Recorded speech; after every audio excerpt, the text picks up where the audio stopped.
राधे राधे दोस्तों। श्रीमद् भागवत कथा के अगले एपिसोड में आपका स्वागत है। साध्वी वस्तु के आकार का बोध कराना, गौण होना, द्रव्य के अंग रूप से प्रतीत होना, द्रव्य का जैसा आकार प्रकार और परिमाण आदि हो उसी रूप में उपलक्षित होना तथा तेज का स्वरूप भूत होना, ये सब रूप तन्मात्र की वृत्तियां हैं। चमकना, पकाना, शीत को दूर करना, सुखाना, भूख प्यास पैदा करना और उनकी निवृत्ति के लिए भोजन एवं जलपान कराना, ये तेज की वृत्तियां हैं। फिर दैव की प्रेरणा से रूप तन्मात्रमयी तेज के विकृत होने पर उससे रस तन्मात्र हुआ और उससे जल तथा रस को ग्रहण कराने वाली रसनेन्द्रिय उत्पन्न हुई। रस अपने शुद्ध स्वरूप में एक ही है, किंतु अन्य भौतिक पदार्थों के संयोग से वो कसैला, मीठा,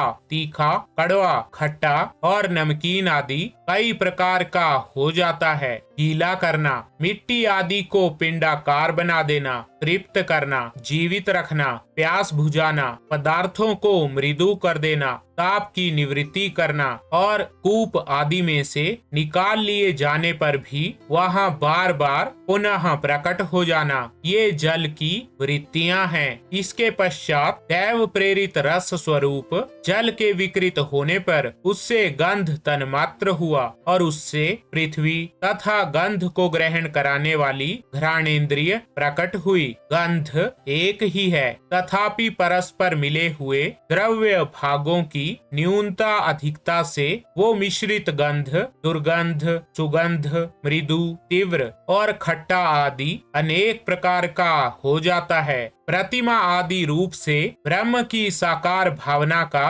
आश्रय होना, जल आदि कारण तत्वों से भिन्न किसी दूसरे आश्रय की अपेक्षा किए बिना ही स्थित रहना, जल आदि अन्य पदार्थों को धारण करना, आकाश आदि का अवच्छेदक होना, घटाकाश, मठाकाश आदि भेदों को सिद्ध करना तथा परिणाम विशेष से संपूर्ण प्राणियों के गुणों को प्रकट करना, ये पृथ्वी के कार्य रूप लक्षण है। आकाश का विशेष गुण शब्द जिसका विषय है वो श्रोत्रेंद्रिय है। वायु का विशेष गुण स्पर्श जिसका विषय है वो त्वगेंद्रिय है। तेज का विशेष गुण रूप जिसका विषय है वो नेत्रेंद्रिय है। जल का विशेष गुण रस जिसका विषय है वो रसनेन्द्रिय है और पृथ्वी का विशेष गुण गंध जिसका विषय है उसे घ्राणेन्द्रिय कहते हैं। वायु आदि कार्य तत्वों में आकाश आदि कारण तत्वों के रहने से उनके गुण भी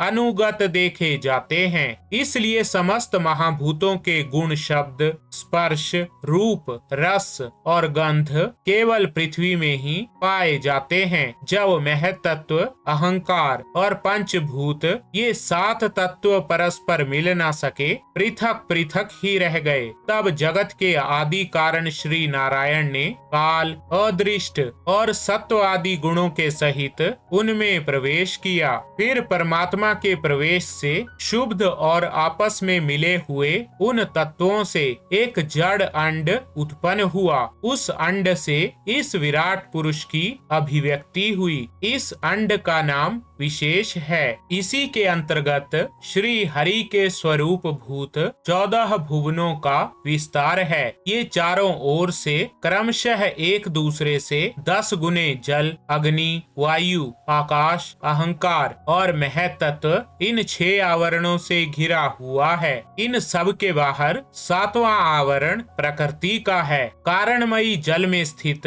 उस तेजोमयी अंड से उठकर उस विराट पुरुष ने पुनः उसमें प्रवेश किया और फिर उसमें कई प्रकार के छिद्र किए। सबसे पहले उसमें मुख प्रकट हुआ, उससे वाकेंद्रिय और उसके अनंतर वाक का अधिष्ठाता अग्नि उत्पन्न हुआ। फिर नाक के छिद्र प्रकट हुए, उससे प्राण सहित घ्राणेन्द्रिय उत्पन्न हुई। घ्राण के बाद उसका अधिष्ठाता वायु उत्पन्न हुआ। तत्पश्चात नेत्र गोलक प्रकट हुए, उनसे चक्षु इंद्रिय प्रकट हुई और उसके अनंतर उसका अधिष्ठाता सूर्य उत्पन्न हुआ। फिर कानों के छिद्र प्रकट हुए, उनसे उनकी इंद्रिय, श्रोत्र और उसके अभिमानी दिग देवता प्रकट हुए। तो ठीक है दोस्तों, श्रीमद् भागवत कथा के इस एपिसोड में बस इतना ही। राधे राधे।